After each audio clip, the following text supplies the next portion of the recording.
Today we're going to be presenting the Alberta Infant Motor Scale. This is a good assessment to monitor gross motor development for preterm and delayed infants.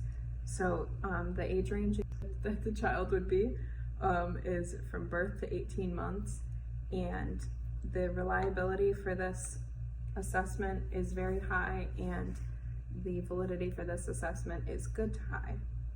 So Lauren's going to explain the procedure. So this is the Alberta Infant Motor Scale, or AIMS, record booklet, and this is a purely observational assessment. So for the sake of not having a baby, I will be going through and explaining the assessment to you. You are going to observe a child from 0 to 18 months in prone, supine, sitting, and standing. And you can position the baby in these beginning positions for the sake of the observation, and then you can see what they perform while in these positions. But you don't position them in these positions. So you will be first finding their least and most mature positions to find the window of movement repertoire. So say your child's least mature position was prone prop and the most mature position was extended arm support.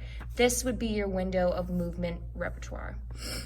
So as you're observing, you will only score 1 point for a position that they actually complete while you're observing them, and if they don't, the position will receive a 0. So if they did not perform forearm support while you were observing them, then that will get a 0.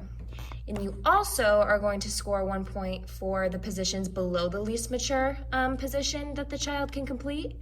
So prone lying and prone lying 2 will also get 1 point each because they've developmentally passed this milestone. And then you will do this for each of the 4 positions, prone, supine, sitting, and standing, and add all of these points together. And then that will bring you to find your positional score. And Shayla is going to explain how we convert the positional score to an AIMS score. So once you've completed your observation portion of this assessment, you will have the AIMS score, which is each of the developmental position scores added together, and then that'll be on this axis. Then you'll just take age of the child that you observed, and you'll find the intersection between the age and the score. So say it's here, then you're going to find the line that matches that, and that will be the percentile. So if the child got an AIMS score of 30 and they're 8 months old, that means that they're in the 25th percentile for their age group. And that's it. So after considering the possible biases and problems with cultural appropriateness with this assessment, we decided that it doesn't really apply here because the reliability and validity are so high that it cancels out the possibility of a bias. I agree.